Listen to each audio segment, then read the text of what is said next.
Assalamualaikum warahmatullahi wabarakatuh. Perkenalkan, nama saya Vera Yulianti dengan NIM 101190106 kelas HKID akan mempresentasikan mengenai peraturan pemerintah mengenai tata kelola zakat.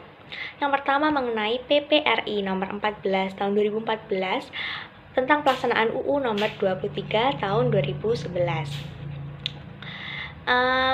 Di awal kemerdekaan, Indonesia mengalami pengelolaan zakat yang kurang terstruktur karena pemerintah memilih posisi untuk tidak ikut campur pada pengelolaan zakat yang ada.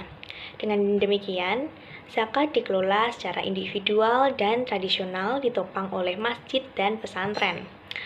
Di era Orde Baru, negara tetap tidak menggubris tentang pengelolaan zakat. Namun, di era ini telah tumbuh kesadaran yang kuat untuk mengelola zakat oleh para masyarakatnya, ditandai dengan berdirinya lembaga pengelolaan zakat. Zakat di Indonesia mengalami kebangkitan pada tahun 1990-an. Era ini dikenal dengan era pengelolaan zakat secara profesional, modern, berbasis prinsip-prinsip manajemen dan tata kelola organisasi yang baik. Titik baliknya terjadi pada tahun 1999 di mana zakat resmi masuk dalam ranah hukum positif Indonesia dengan ditandai Undang-Undang Nomor 38 Tahun 1999 tentang pengelolaan zakat. Permasalahan pengelolaan zakat di Indonesia sampai sekarang itu belum tuntas, padahal Indonesia telah memiliki UU nomor 38 tahun 1999 tentang pengelolaan zakat. Sebagian pihak menduga justru UU ini yang menghambat perkembangan zakat karena peran fungsi dan tugas Basnas, LAS, dan BAZ, provinsi serta kabupaten tidak tergubris sama sekali. Seiring berjalannya waktu, muncul wacana amandemen UU nomor 38 tahun 1999, namun proses amandemen pada periode 2004 sampai 2009 tidak berjalan lancar karena baru mendapat perhatian serius pada tahun 2009 yang merupakan tahun politik di mana saat itu parlemen sedang mempersiapkan pemilu 2009. Pembahasan UU Zakat kemudian dilakukan kembali oleh DPR melalui RUU Inisiatif DPR setelah dibahas dalam 2 masa sidang pada tanggal 27 Oktober 2011. Pemerintah dan DPR menyetujui UU pengelolaan zakat pengganti Undang-Undang Nomor 38 Tahun 1999 yang kemudian diundangkan sebagai UU Nomor 23 Tahun 2011 pada tanggal 25 November 2011. UU ini menetapkan bahwa pengelolaan zakat bertujuan untuk meningkatkan efektivitas dan efisiensi pelayanan dalam pengelolaan zakat dan meningkatkan manfaat zakat untuk mewujudkan kesejahteraan masyarakat dan penanggulangan kemiskinan. Nomor 23 tahun 2011 melahirkan Peraturan Pemerintah Republik Indonesia Nomor 14 tahun 2014 tentang pengelolaan zakat pada tanggal 14 Februari tahun 2014. PPRI nomor 14 tahun 2014 mempunyai 10 bab yang mengandung 86 ayat di dalamnya. Pokok-pokok pikiran PPRI nomor 14 tahun 2014 sebagai berikut. Yang pertama, bab 1 mengenai ketentuan umum yang terdiri dari 1 pasal 7 ayat yang mendefinisikan tentang peristilahan terkait pengelolaan zakat, Basnas, LAS, UPZ, hak amil serta undang-undang dan menteri. Bab 2 mengenai kedudukan, tugas, fungsi Basnas yang terdiri dari 3 pasal 7 ayat yang menjelaskan tentang fungsi Basnas sebagai perencana, pelaksana, pengendali, dan penanggung jawab pengelolaan zakat. Bab 3 berisi tentang keanggotaan Basnas yang terdiri dari 9 pasal 19 ayat yang menjelaskan tentang banyaknya anggota Basnas, tata cara pengangkatan anggota Basnas, syarat menjadi anggota Basnas, dan penyeleksian anggota Basnas. Untuk bab 4 berisi tentang tata cara pemilihan ketua dan wakil ketua Basnas, terdiri dari 16 pasal 32 ayat yang menjelaskan tentang regulasi Basnas, Basnas Provinsi, Basnas Kabupaten Kota, dan UPZ. Bab 5 berisi tentang organisasi dan tata kerja Sekretariat Basnas yang terdiri dari 6 pasal 10 ayat yang menjelaskan tentang tugas-tugas Sekretariat Basnas dan tanggung jawabnya. Bab 6 berisi tentang lingkup kewenangan pengumpulan zakat yang terdiri dari 3 pasal 9 ayat yang menjelaskan tentang kewenangan pengumpulan zakat oleh Basnas provinsi, kabupaten, kota melalui UPZ. Bab 7 berisi tentang persyaratan organisasi, mekanisme perizinan dan pembentukan perwakilan LAZ yang terdiri dari 11 pasal 25 ayat yang menjelaskan tentang tata kelola zakat oleh LAS, perizinan LAS, dan amil zakat perseorangan atau perkumpulan orang dalam masyarakat. Untuk bab 8 berisi tentang pembiayaan Basnas dan penggunaan hak amil terdiri dari 4 pasal 11 ayat yang menjelaskan tentang biaya operasional Basnas, uang pensiun, dan besaran hak amil. Bab 9 berisi tentang pelaporan dan pertanggungjawaban Basnas dan LAS yang menjelaskan mengenai penyampaian laporan pelaksanaan zakat, audit keuangan dan kinerja pengelolaan zakat, infak, sedekah, dan dana sosial keagamaan lainnya.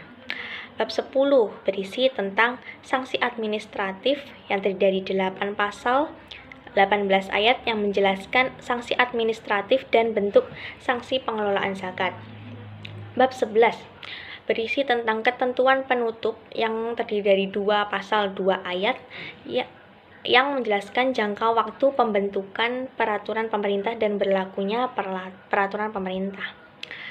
Oke, yang pembahasan selanjutnya adalah Inpres Republik Indonesia nomor 3 tahun 2014 tentang optimalisasi pengumpulan zakat. Instruksi Presiden Republik Indonesia nomor 3 tahun 2014 tentang optimalisasi pengelolaan zakat dikeluarkan pada tanggal 23 April 2014 di Ibu Kota Jakarta, ditandatangani Presiden Susilo Bambang Yudhoyono. Presiden Republik Indonesia Susilo Bambang Yudhoyono meminta para menteri, Kabinet Kerja, Jaksa Agung, Kepala Kepolisian, Sekretaris Kabinet, Kepala Staf Kepresidenan, Kepala Negara, Kepala Lembaga Pemerintah Non-Kementerian, Gubernur dan Bupati Wali Kota, Ketua Badan Amil Zakat untuk mendukung pelaksanaan optimalisasi pengumpulan zakat. Ada 4 bulir instruksi Presiden, yakni yang pertama, melakukan koordinasi sesuai tugas dan fungsi masing-masing dengan Badan Amil Zakat Nasional dalam pengumpulan zakat di lingkup kementerian atau lembaga. Sekretariat Jenderal Lembaga Negara, Sekretariat Jenderal Komisi Negara, Pemerintah Daerah, Badan Usaha Milik Negara, dan Badan Usaha Milik Daerah masing-masing dengan cara melakukan sosialisasi dan penyebarluasan informasi mengenai zakat kepada seluruh pegawai atau karyawan yang beragama Islam di lingkungan instansi masing-masing dan mendorong serta memfasilitasi pegawai atau karyawan yang beragama Islam di lingkungan instansi masing-masing untuk membayar zakat melalui Badan Amil Zakat Nasional.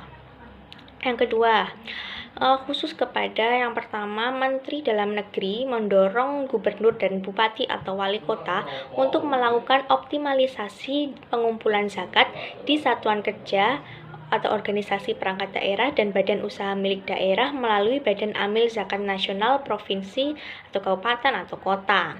Kedua, Menteri Badan Usaha Milik Negara mendorong direksi atau pimpinan Badan Usaha Milik Negara untuk melakukan optimalisasi pengumpulan zakat karyawan dan zakat badan usaha di lingkungan Badan Usaha Milik Negara melalui Badan Amil Zakat Nasional. Yang ketiga, Ketua Badan Amil Zakat untuk melakukan registrasi muzaki bagi pegawai atau karyawan di kementerian atau lembaga, Sekretariat Jenderal Lembaga Negara, Sekretariat Jenderal Komisi Negara, Pemerintah Daerah, Badan Usaha Milik Negara, dan Badan Usaha Milik Daerah. Membuat mekanisme teknis pengumpulan di lingkungan kementerian atau lembaga, Sekretariat Jenderal Lembaga Negara, Sekretariat Jenderal Komisi Negara, Pemerintah Daerah, Badan Usaha Milik Negara, dan Badan Usaha Milik Daerah. Melakukan pengumpulan zakat di lingkungan kementerian atau lembaga, Sekretariat Jenderal Lembaga Negara, Sekretariat Jenderal Komisi Negara, Pemerintah Daerah, Badan Usaha Milik Negara, dan Badan Usaha Milik Daerah.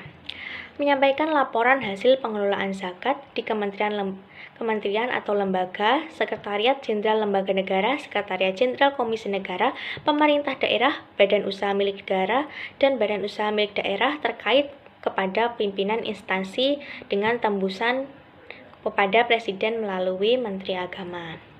Bulir yang ketiga yaitu diinstruksikan agar melaksanakan Inpres ini dengan penuh tanggung jawab. Bulir keempat, instruksi Presiden ini mulai berlaku pada tanggal dikeluarkan.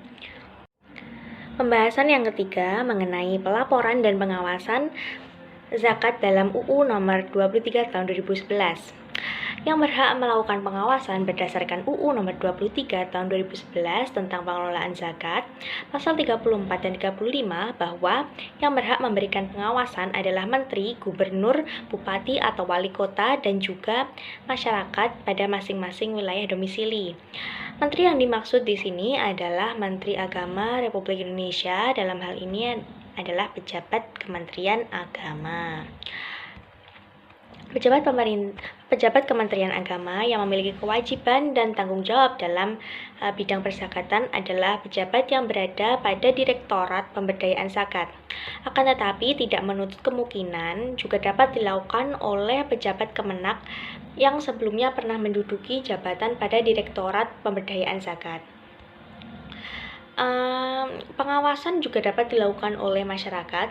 Masyarakat yang dimaksud adalah tokoh agama dan tokoh masyarakat.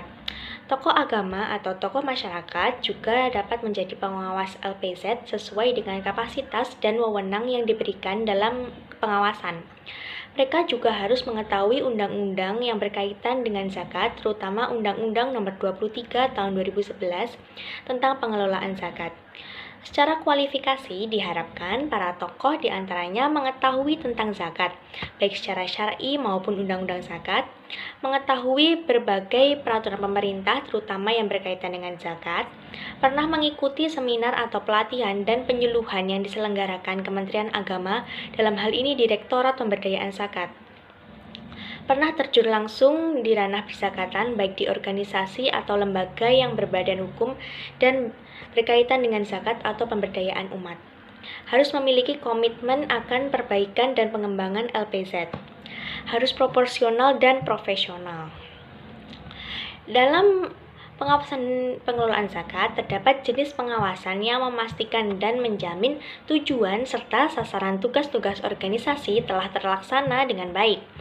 Jenis-jenis pengawasan terbagi dalam beberapa aspek, diantaranya menurut waktu pelaksanaannya. Pelaksanaan akan selalu ada seiring waktu pelaksanaan berkaitan dengan LPZ berlangsung, mulai dari pengumpulan, pendistribusian, dan pendayagunaan zakat berlangsung. Yang kedua adalah menurut cara pelaksanaannya, secara langsung dan tidak langsung. Kalau secara langsung itu dilaksanakan pada proses aktivitas kelembagaan di LPZ, yang tidak langsung itu berlangsung setelah kegiatan apa saja yang telah terjadi dari semua satuan kerja. Yang ketiga, menurut subjek pelaksanaannya. Ada pengawasan melekat, pengawasan fungsional, pelaksanaan teknik fungsional, dan pengawasan masyarakat. Apa itu pengawasan melekat? Pengawasan melekat adalah serangkaian kegiatan yang bersifat sebagai pengendalian secara preventif atau represif agar pelaksanaan tugas bawahan tersebut berjalan efektif dan efisien. Pelaksanaan fungsional dilaksanakan oleh pihak yang memahami substansi kerja objek yang diawasi dan ditunjuk khusus untuk melakukan audit independen terhadap objek yang diawasi. Pengawasan teknik fungsional. Pengawasan teknik fungsional yaitu melakukan pengawasan agar kebijakan-kebijakan negara sesuai dengan bidang tugas pokok masing-masing, ditaati oleh masyarakat maupun aparatur. Kalau pengawasan masyarakat yaitu pengawasan yang dilakukan masyarakat sebagai kontrol sosial terhadap penyelenggaraan pemerintahan untuk mewujudkan masyarakat yang demokratis. Tidak hanya itu, ada jenis pengawasan lain yang tidak kalah penting, diantaranya ada pengawasan intern dan ekstern. Pengawasan yang dilakukan oleh orang dari badan atau unit di dalam lingkungan LPZ. Pengawasan ini dilakukan dengan cara pengawasan dari atasan ke anggota atau pegawai langsung atau pengawasan melekat. Yang kedua, ada pengawasan preventif dan represif. Pengawasan preventif merupakan pengawasan yang dilakukan sebelum kegiatan dilaksanakan, sedangkan pengawasan represif merupakan pengawasan yang dilakukan setelah kegiatan dilaksanakan. Ada pengawasan aktif dan pasif. Pengawasan aktif atau dekat merupakan jenis pengawasan yang dilaksanakan di tempat kegiatan yang bersangkutan. Sedangkan pengawasan pasif merupakan pengawasan dengan cara melakukan penelitian dan pengujian terhadap surat-surat pertanggungjawaban yang disertai dengan bukti-bukti penerimaan dan pengeluaran mulai dari kegiatan dilakukan sampai kegiatan selesai. Ada pengawasan kebenaran formil dan kebenaran materiil. Pengawasan kebenaran formil adalah pemeriksaan pengeluaran apakah telah sesuai dengan peraturan atau tidak kadaluarsa dan hak itu terbukti kebenarannya. Sedangkan pengawasan kebenaran materiil adalah pemeriksaan terhadap pengeluaran apakah telah memenuhi prinsip ekonomi atau tidak, yaitu pengeluaran tersebut diperlukan dengan biaya yang serendah mungkin. Mengenai tugas pengawas zakat, Direktorat Pemberdayaan Zakat mempunyai tugas melaksanakan perumusan dan pelaksanaan kebijakan, standarisasi dan bimbingan teknis serta evaluasi di bidang pemberdayaan zakat yang mempunyai fungsi perumusan kebijakan di bidang sistem informasi dan penyuluhan zakat serta pemberdayaan dan pengawasan lembaga zakat. Penyusunan norma, standar, prosedur, dan kriteria di bidang sistem informasi dan penyuluhan zakat, serta pemberdayaan dan pengawasan lembaga zakat. Yang ketiga, pembimbingan teknis dan evaluasi di bidang sistem informasi dan penyuluhan zakat, serta pemberdayaan dan pengawasan lembaga zakat. Yang terakhir, pelaksanaan urusan tata usaha dan rumah tangga direktorat. Kalau tugas pengawas zakat sendiri yaitu yang pertama, pengawasan terhadap kinerja Basnas dilakukan secara internal oleh Komisi Pengawas Basnas di semua tingkatan dan secara eksternal oleh pemerintah dan masyarakat. Kedua, ruang lingkup pengawasan meliputi pengawasan terhadap keuangan, kinerja Basnas dan LAS, dan pelaksanaan perundang-undangan serta prinsip-prinsip syariah. Yang ketiga, dalam hal keuangan, Basnas dapat meminta bantuan akuntan publik. Yang keempat, kegiatan pengawasan dilakukan terhadap rancangan program kerja, pelaksanaan program kerja pada tahun berjalan dan setelah tahun buku terakhir. Yang kelima, masyarakat, baik secara pribadi maupun melalui institusi, dapat berperan aktif dalam melakukan pengawasan terhadap kinerja Basnas dan LAS. Yang keenam, dalam hal ditemukan pelanggaran, maka segera dilakukan tindakan sesuai dengan perundang-undangan yang berlaku. Yang ketujuh, pengawasan dilakukan terhadap kinerja BAZ dan LAZ secara internal oleh pengawas di semua tingkatan dan secara eksternal oleh pemerintah dan masyarakat. Hasil pengawasan disampaikan kepada Badan Pelaksana dan Dewan Pertimbangan untuk dibahas tindak lanjutnya sebagai bahan pertimbangan atau sebagai bahan penjatuhan sanksi apabila terjadi pelanggaran. Masyarakat, baik secara pribadi maupun institusi, dapat berperan aktif dalam melakukan pengawasan terhadap kinerja LPZ. Dalam hal ditemukan pelanggaran, maka segera dilakukan tindakan sesuai dengan peraturan perundang-undangan. Sekian dari saya. Terima kasih. Wassalamualaikum warahmatullahi wabarakatuh.